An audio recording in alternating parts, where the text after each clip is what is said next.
বেড়েই চলেছে মধ্যপ্রাচ্যে উত্তেজনা। দিবোনা পারমাণবিক স্থাপনা সহ বিশ্বজুড়ে ইসরায়েলি দূতাবাসে হামলার হুমকি ইরানের। যুদ্ধকালীন সংকটে যুক্তরাষ্ট্রের কাছে জ্বালানি সহায়তা চায় বাংলাদেশ। মার্কিন চুক্তি নিয়ে উদ্বেগের কিছু নেই বললেন বাণিজ্যমন্ত্রী। ঈদযাত্রায় ট্রেনের অগ্রিম টিকিট বিক্রির তৃতীয় দিন আজ শতভাগ টিকিটই মিলছে অনলাইনে।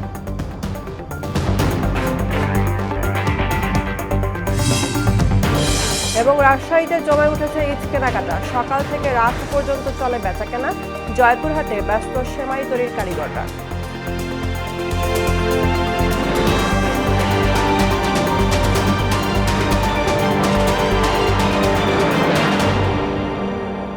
আসসালামু আলাইকুম, সবাইকে মোহনা সংবাদে স্বাগত। এতক্ষণ শুনছিলেন শিরোনাম, পুরো সংবাদের সঙ্গে আছি আমি বুশরা জাহারিমা। তীব্র আকার ধারণ করেছে মধ্যপ্রাচ্যে উত্তেজনা। ইরান সরকার পরিবর্তনের যে কোনো প্রচেষ্টার বিরুদ্ধে কঠোর হুঁশিয়ারি দিয়েছে এবং যুক্তরাষ্ট্র ইসরায়েল এর বিরুদ্ধে পাল্টা ব্যবস্থা নেওয়ার হুমকি জানিয়েছে। ইরানের সামরিক কর্মকর্তারা সতর্ক করেছেন, এমন পরিস্থিতি তৈরি হলে ইসরায়েলের দিবোনা পারমাণবিক স্থাপনা লক্ষ্যবস্তু হতে পারে। একই সঙ্গে লেবাননে ইরানি দূতাবাসে হামলার জবাবে বিশ্বজুড়ে ইসরায়েলি দূতাবাসগুলোকে টার্গেট করার কথাও বলা হয়েছে। বিস্তারিত প্রিয়াঙ্কা নিতুর প্রতিবেদনে।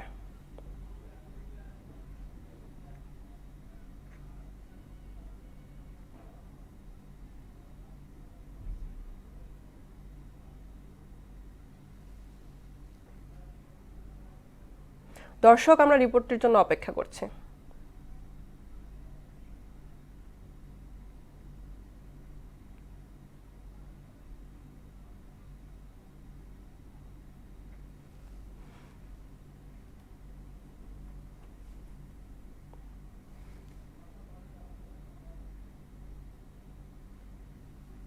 When the United States intervened in the 12-day সরকার পরিবর্তনের যে কোনো চেষ্টার জবাবে কঠোর হুঁশিয়ারি দিয়েছে ইরান। দেশটির আধা সরকারি বার্তা সংস্থা ইসনা সামরিক কর্মকর্তাদের বরাতে ইরানের সরকার পতনের চেষ্টা করলে কঠোর পাল্টা ব্যবস্থা নেওয়া হবে।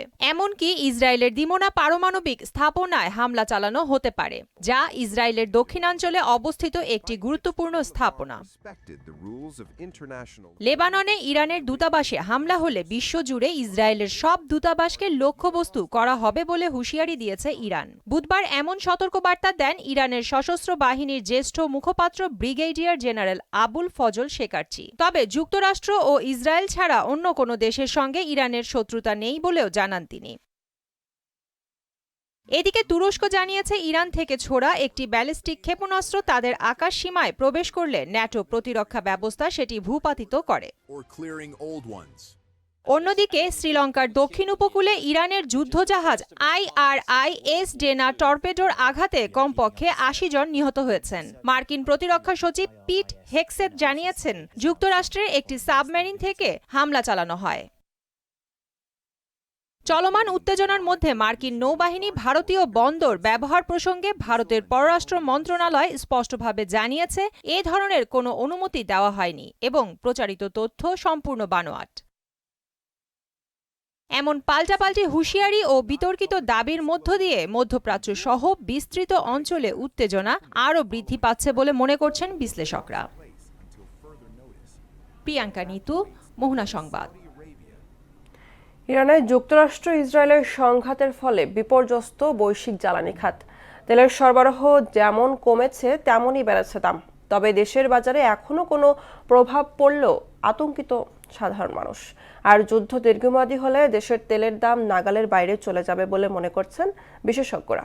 তবে পেট্রোলিয়াম কর্পোরেশনের দাবি, দেশে তেলের পর্যাপ্ত মজুত রয়েছে। বিজন কুমারের বিশেষ প্রতিবেদন। যুদ্ধের দামামায় কাঁপছে মধ্যপ্রাচ্য। এর উত্তাপ ছড়িয়ে পড়েছে বিশ্বজুড়েই। ইরান আর যুক্তরাষ্ট্র ইসরায়েলের হামলা পাল্টা হামলার মধ্যেই ইরানের কৌশল একটু ভিন্ন। জ্বালানি খাতকে চাপে ফেলে যুদ্ধের ময়দানে ফায়দা নিতেই ব্যস্ত ইরান। হরমুজ প্রণালী বন্ধ করে সে বার্তাই দিল ইরান। এরই মধ্যে তেল শোধনাগার আর গ্যাস ক্ষেত্র বন্ধের পাশাপাশি নিরাপত্তা জোরদার করেছে সৌদি আরব, কাতার, কুয়েত। ইরানও কড়া হুঁশিয়ারি দিয়েছে, মধ্যপ্রাচ্যের কোনো দেশ আকাশপথে হামলার অনুমতি দিলেই লক্ষ্যবস্তু হবে আর্থিক প্রতিষ্ঠান ও জ্বালানি খাত। এমন বাস্তবতায় দেশের বাজারে এখনো কোনো প্রভাব না পড়লেও আতঙ্কিত সাধারণ মানুষ। সংকট উত্তরণে সরকারকে এখনই প্রস্তুতি নেওয়ার আহ্বান জানান তারা। আমাদের যে তেল আছে সে তেল হাইয়েস্ট 10 দিন রিজার্ভে আছে, যেই আমরা যেহেতু রাইড শেয়ার করি আমাদের তেল খুব প্রয়োজন। সবার মধ্যে এরকম একটা আতঙ্ক করতেছে যে মানে তেল বেশি করে নিয়ে ফেলাটাই হবে। বর্তমান সরকারকে উদ্দেশ্য করে বলবো, যারা এগুলা করে তারা যেন না জান করতে পারে। তবে দেশে প্রভাব না পড়লেও অস্থির বৈশ্বিক জ্বালানি খাত, এরই মধ্যে বেড়েছে দাম। তেলের বাজার নিয়ন্ত্রণে না রাখতে পারলে সবকিছুর ওপরই প্রভাব পড়বে বলে মনে করছেন জ্বালানি বিশেষজ্ঞরা। জ্বালানি এমন একটা জিনিস যেটার সাথে সবকিছু রিলেটেড। জ্বালানি সংকট যদি হয়, এটার সাথে অন্যান্য দ্রব্যমূল্যের মানে ঊর্ধ্বগতি একটা স্বাভাবিক ব্যাপার, সুতরাং সে সংকটটা রয়েই গেছে। আমদানিকারক সংস্থা পেট্রোলিয়াম কর্পোরেশন বলছে এখনো ডিজেলের মজুদ রয়েছে 14 দিনের, আর অকটেনের 28, পেট্রোল 15, ফার্নেস অয়েল 93 এবং জেট অয়েলের মজুদ রয়েছে 1 মাসের। জানুয়ারি টু জুন আমাদের চুক্তি কমপ্লিট, এবং কোন সময়ে, যে বিশেষ করে মার্চেরটা আমাদের ফিক্সড হয়ে গেছে যে কখন আসবে, আর এপ্রিল, মে, জুন আমরা প্রোগ্রাম পেয়ে গেছি। কোর্ট অফ ডেলিভারির ক্ষেত্রে আমরা একটু হলেও নিশ্চিত আছি যে এরা এই পর্যন্ত আমাদের নেগেটিভ কোনো মেসেজ দেয় না। পেট্রো বাংলার চেয়ারম্যান রেজানুর রহমান বলেন, তেল সরবরাহ স্বাভাবিক রাখতে আগাম প্রস্তুতির অংশ হিসেবে এরই মধ্যে 7টি এলসি খোলা হয়েছে। এপ্রিলেও হলো আমাদের 14টা, তো গতকাল পর্যন্ত আমাদের 7টার এলসি আমরা কমপ্লিট করেছি। বিজন কুমার, মোহনা সংবাদ, ঢাকা।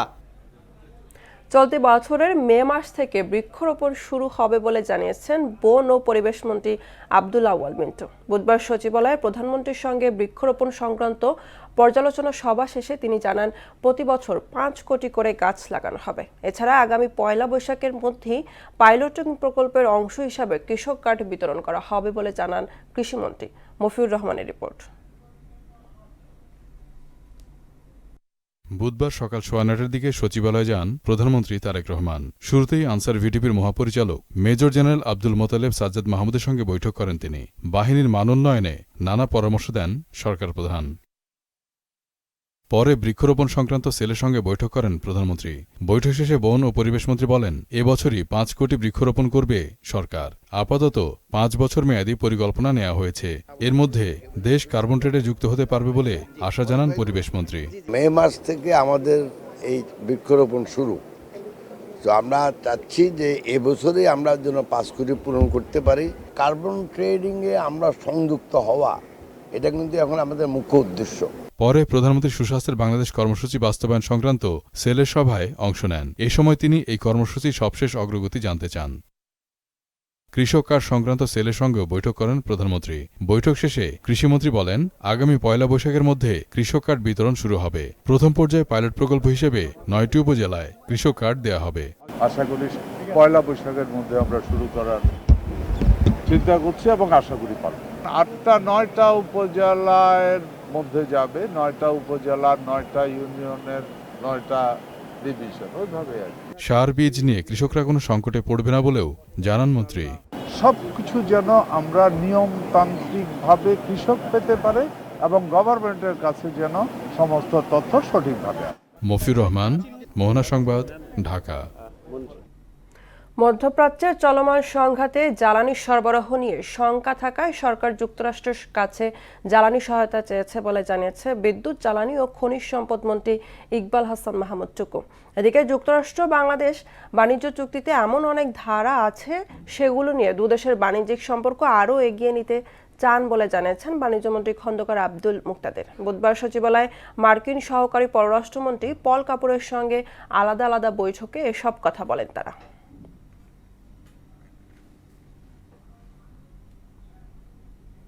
পবিত্র ঈদ উল ফিতর উপলক্ষে ঘরমুখো মানুষের যাতায়াত নির্বিঘ্ন করতে ট্রেনের অগ্রিম টিকিট বিক্রির তৃতীয় দিন আজ পাওয়া যাবে আগামী 15 মার্চে ট্রেনের আসনের টিকিট। সকাল 8টা থেকে অনলাইনে শুরু হয়েছে বিক্রি। পাওয়া যাচ্ছে পশ্চিমাঞ্চলের টিকিট। বরাবরের মতো এবারও অন্তনগর ট্রেনের 7 দিনের অগ্রিম টিকিট বিশেষ ব্যবস্থায় বিক্রি করা হচ্ছে। যাত্রীদের সুবিধার্থে শতভাগ টিকিট অনলাইনে বিক্রি করছে বাংলাদেশ রেলওয়ে। দুপুর 2টা থেকে বিক্রি শুরু হবে পূর্বাঞ্চলের সব আন্তনগর ট্রেনের আসনের অগ্রিম টিকিট। 16 মার্চের টিকিট 6 মার্চ, 17 মার্চের টিকিট 7 মার্চ, 18 মার্চের টিকিট 8 মার্চ এবং 19 মার্চের টিকিট 9 মার্চ বিক্রি করা হবে।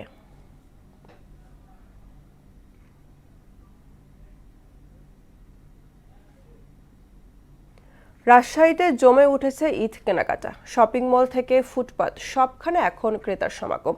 সকাল থেকে রাত পর্যন্ত চলে বেচাকেনা। দাম নিয়ে ক্রেতাদের কিছুটা অভিযোগ থাকলেও পছন্দের পোশাক কিনতে পেরে সন্তুষ্ট তারা। বিক্রেতারা জানান সামনের দিনগুলোতে বিক্রি আরও বাড়বে। সানিউল আলম রাজুর প্রতিবেদন, জানাচ্ছেন আফরিন পপি। রাজশাহীতে শুরু হয়েছে ঈদের কেনাকাটার আমেজ। রমজানের মাঝামাঝি সময়ে এসে শহরের বিভিন্ন বিপণী বিতান, শপিং কমপ্লেক্স ও ঐতিহ্যবাহী বাজারগুলোতে বাড়ছে ক্রেতাদের ভিড়।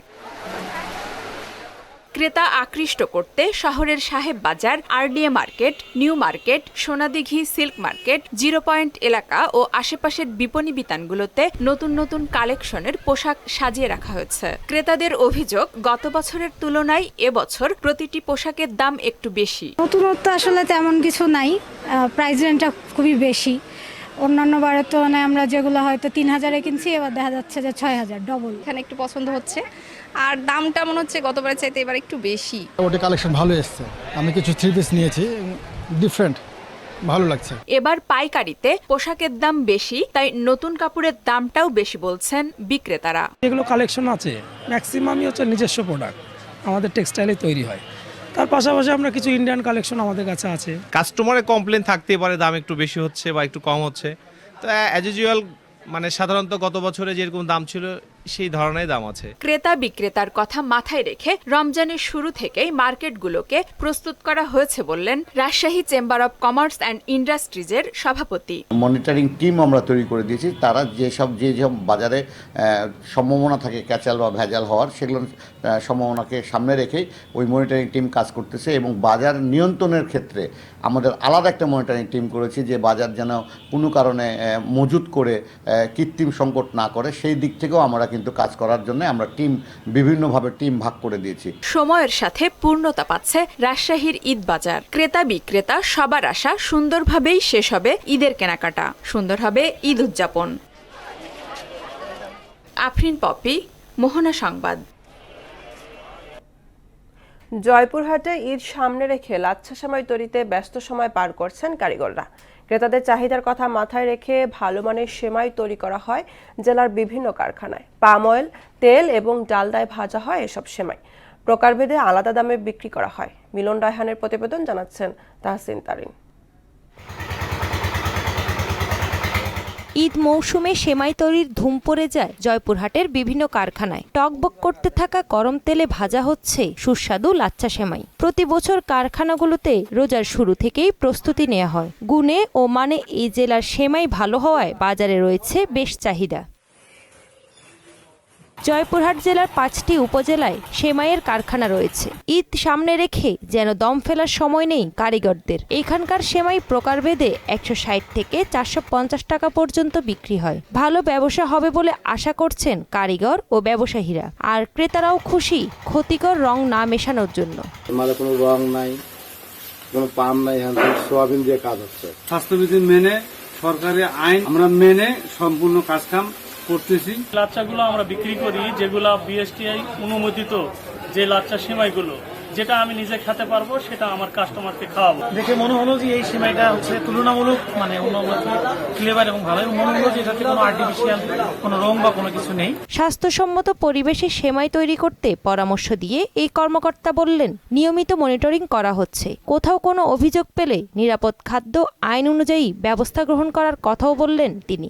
মনিটরিং কার্যক্রমগুলো চলমান থাকবে, যে তারা যেন পোড়া তেল ব্যবহার না করে। পোড়া তেল যদি তারা ব্যবহার করে, আমরা কিটের মাধ্যমে শনাক্ত করতে পারবো যে তেলটা ব্যবহার উপযোগী আছে কিনা। এরপরে আমরা অবশ্যই তাদের বিরুদ্ধে আইনানুগ ব্যবস্থা গ্রহণ করব। চলতি বছর জেলায় প্রতিটি কারখানায় লাখ লাখ টাকা বেচা কেনার আশা ব্যক্ত করেন ব্যবসায়ীরা। তাহসিন তারিন, মোহনা সংবাদ। আসন্ন ঈদ উল ফিতর উপলক্ষে দূরপাল্লার বাসের অগ্রিম টিকিট বিক্রি শুরু হয়েছে।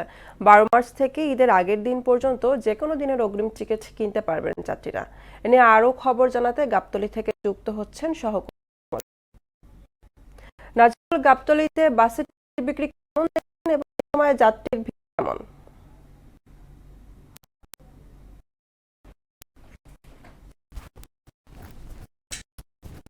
টার্মিনালে আপনারা জানেন আমাদের সবচেয়ে বড় আর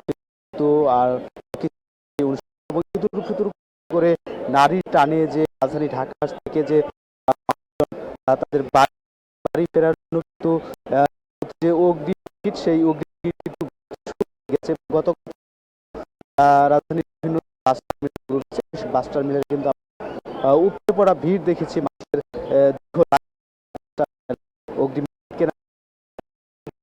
নয়। আমরা কিন্তু রেল স্টেশনেও গিয়েছিলাম, রেল স্টেশনেও কিন্তু এবার কিন্তু রেল স্টেশনে মূলত যে রেলের যে টিকিটগুলো রয়েছে সেগুলো কিন্তু সম্পূর্ণ অনলাইনে কিন্তু বিক্রি করা হচ্ছে, যে কারণে রেল স্টেশনে তেমন কোনো ভিড় নেই। তবে বাস টার্মিনালের যদি একটু চিত্র দেখায় আপনাদেরকে, বাস টার্মিনালে গতকাল মূলত বাস টার্মিনালগুলোতে উপচে পড়া ভিড় ছিল, যেহেতু গতকালই বাস টার্মিনালে যে অগ্রিম টিকিট বিক্রি সেটি শুরু হয়েছিল। তবে আজকে সকাল 9টা থেকে কিন্তু গাবতলী এই বাস টার্মিনালে যে অগ্রিম টিকিট বিক্রি সেটি শুরু হয়েছে। আমরা সকাল থেকেই দেখেছি গতকালকের তুলনায় আজকে কিন্তু যাত্রী চাপ কিছুটা কম রয়েছে, এবং যাত্রীদের সাথে আমরা কথা বলেছি যারা মূলত গতকালকে বাসের যে অগ্রিম টিকিট পায়নি তারাই মূলত আজকে সকালে এসেছে, এবং আমরা পরিবহন সংশ্লিষ্ট যারা রয়েছে তাদের সাথে কথা বলেছি। তারা যেমনটি বলেছে যে গতকাল মূলত যেহেতু প্রথম দিন ছিল, যে কারণে গতকাল যে যাত্রীদের একটি উপচে পড়া ভিড় ছিল টিকিটের কেনার জন্য। তবে আজকে বেলা বাড়ার সাথে সাথে যাত্রীদের বাড়তে পারে। আজকে মতো যে বাস টার্মিনাল রয়েছে এখানে 18 এবং 19 তারিখ যে অগ্রিম টিকিট সেটি কিন্তু হচ্ছে সেটি বিক্রি হচ্ছে। এবং আমরা পরিবহন মালিকদের সাথে কথা বলেছি যে এই যে ঈদ যাত্রা যে অগ্রিম টিকিট সেটি বিক্রির যে বিষয়টি সেটি হচ্ছে দিন যত গড়িয়ে আসবে ততই কিন্তু আসলে এই যে ঈদের অগ্রিম টিকিট সেটি কিন্তু যে যাত্রীদের সাথে কিন্তু বাড়বে। তো ইমা এই ছিল গাবতলী বাস টার্মিনাল থেকে আমার কাছে সর্বশেষ। নাজবুল, আপনাকে ধন্যবাদ। বরিশালের হিজলায় 10 কিলোমিটার খালের সংস্কারের অভাবে ব্যাহত হচ্ছে 400 একর জমির চাষাবাদ। কাউরিয়া থেকে কালিকাপুর সুইচ গেট পর্যন্ত খালটি এখন মৃতপ্রায়, ফলে বোরো ধান চাষ থেকে বঞ্চিত হচ্ছেন কয়েক শত কৃষক। বর্ষা মৌসুমের আগেই খালটি দ্রুত পুনঃখনন করার দাবি তাদের। খাল পুনঃখননের ব্যবস্থা নেওয়ার কথা জানায় কৃষি বিভাগ। নুনডবির প্রতিবেদন জানাচ্ছেন মাহমুদ আক্তার। দীর্ঘদিন পুনঃখনন না হওয়ায় কাউরিয়া বাজার সুইচ গেট থেকে কালিকাপুর সুইচ গেট পর্যন্ত দীর্ঘ প্রায় 10 কিলোমিটার খালটি এখন মৃতপ্রায়। এতে 400 একর জমিতে বোরো ধান চাষ থেকে বঞ্চিত চাষিরা। সংশ্লিষ্ট কর্তৃপক্ষ দ্রুত উদ্যোগ নিলে 400 একর জমি আবারও বোরো চাষের আওতায় আসবে। তাই বর্ষা মৌসুমের আগেই খালটি পুনঃখননের জোর দাবি জানিয়েছেন কৃষকরা। কোনো ব্লক করতে পারতেছে না পানির কারণে, খাল শুকিয়ে থাকে সবসময়। খাল ভরিয়া গেছে গিয়া, পানি থাকে না, ব্লক করা যায় না, এই যে খালের দরকার। খালটা পল্লীতে ভরিয়া গেছে গা, খালটা হয়তো বা নির্মল কাজ করলে আমরা মনে হয়তো বা পানি পাইতাম বা ধান চাষ করতে পারতাম। এই খাল মাটিতে ভরিয়া গেছে গা, চারিদিকে গলানে এসে ভরিয়া গেছে গা, বরণের কারণে আমাদের ব্লক হইতেছে না, পানি আইতেছে না। এই খাল সব আটকায় যাইতেছে।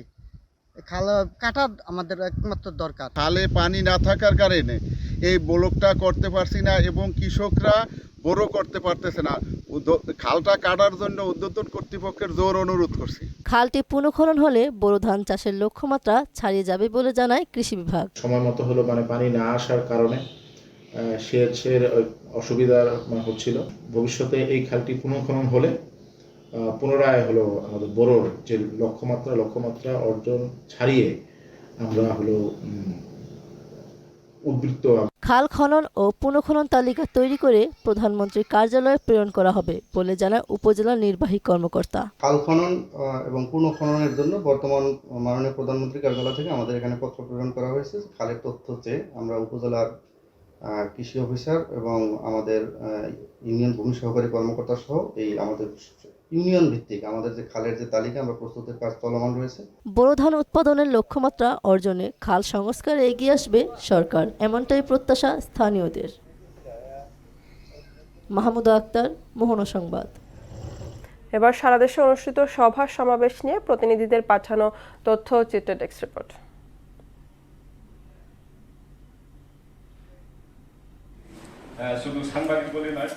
রাঙ্গামাটি জেলার স্থানীয় সাংবাদিকদের সঙ্গে পার্বত্য চট্টগ্রাম বিষয়ক মন্ত্রণালয়ের মন্ত্রী দীপেন দেওয়ানের মতবিনিময় সভা হয়েছে।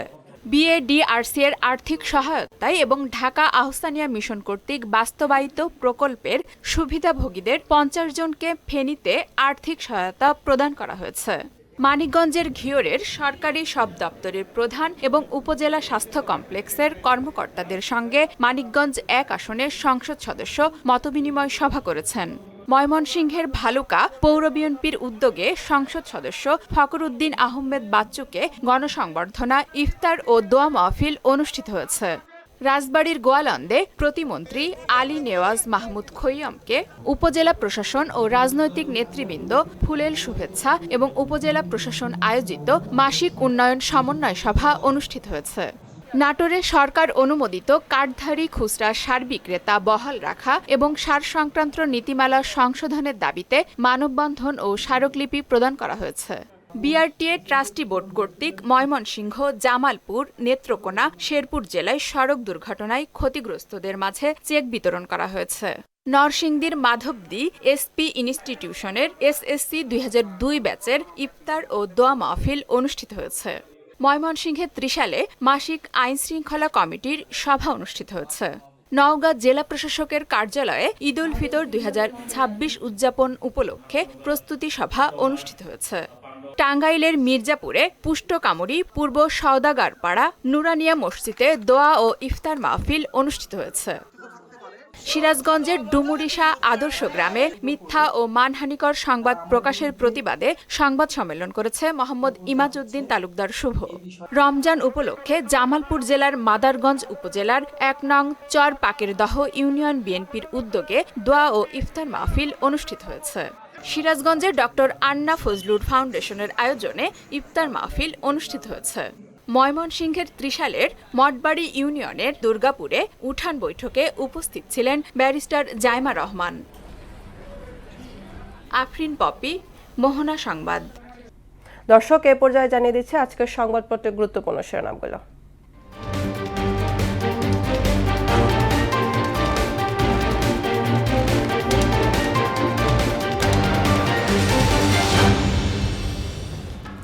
প্রথম আলো শিরোনাম করেছে, তেল গ্যাস নিয়ে দুশ্চিন্তা, এখনই সাশ্রয়ের নির্দেশনা। মন্ত্রণালয় কমল 8 প্রতিমন্ত্রীর, দায়িত্ব বাড়ল 2 উপদেষ্টার। যুদ্ধের তীব্রতা বাড়ছে, নিহত হাজার ছাড়ালো। দৈনিক ইত্তেফাক শিরোনাম করেছে, ইরানে যুক্তরাষ্ট্র ও ইসরায়েলের যৌথ হামলা। যুদ্ধ ছাড়িয়েছে ভারত মহাসাগরে, ইসরায়েলের সমন্বিত হামলা ইরান ও হিজবুল্লাহর। শ্রীলঙ্কা উপকূলে ইরানি জাহাজে মার্কিন হামলায় নিহত 87। সমকাল শিরোনাম করেছে, চুক্তি বাস্তবায়নে যুক্তরাষ্ট্রকে আশ্বস্ত করল ঢাকা, পল কাপুরের সঙ্গে বৈঠক। শ্রীলঙ্কার কাছে ইরানি জাহাজে হামলা। বাংলাদেশ প্রতিদিন শিরোনাম করেছে, 5 ব্যাংকের আমানতকারীদের কান্না কি কেউ শুনতে পায়? ইরানের সাঁড়াশি আক্রমণ, হুমকির মুখে শ্রমবাজার। যুগান্তর শিরোনাম করেছে, মধ্যপ্রাচ্যের যুদ্ধের প্রভাব বাংলাদেশে, জ্বালানি সংকট, ডিজেল বিক্রিতে রেশনিং। ইরানের হাতে তুরুপের তাস, লড়ছে একাই, হরমুজ প্রণালী ঘিরে উত্তাপ। The Daily Star, tackling war fallout, government eyes power rationing to conserve energy. War spreads beyond Middle East. দর্শক, এই ছিল আজকের সংবাদপত্রের গুরুত্বপূর্ণ শিরোনামগুলো। শেষ করব মোহনা সংবাদ, যাবার আগে শিরোনামগুলো আরো একবার।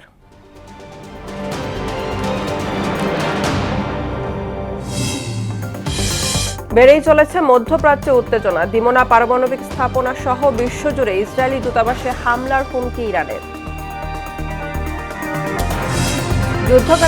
যুদ্ধকালীন সংকটে যুক্তরাষ্ট্রের কাছে জ্বালানি সহায়তা চায় বাংলাদেশ, মার্কিন চুক্তি নিয়ে উদ্বেগের কিছু নেই বললেন বাণিজ্য মন্ত্রী। ঈদযাত্রায় ট্রেনের অগ্রিম টিকিট বিক্রির 3য় দিন আজ, শতভাগ টিকিটই মিলছে অনলাইনে।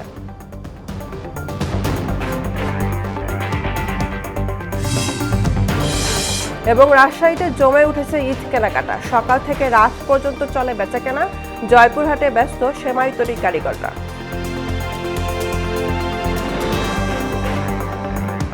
এই ছিল মোহনা সংবাদে। পরবর্তী সংবাদ দুপুর 1টায়। এর আগে সকাল 11টায় দেখবেন সংবাদ এক নজরে। মোহনার সবশেষ খবর জানতে ভিজিট করুন www.mohana.tv। সংবাদ দেখতে পারেন ফেসবুক, ইউটিউবেও। এতক্ষণ সঙ্গে থাকার জন্য ধন্যবাদ।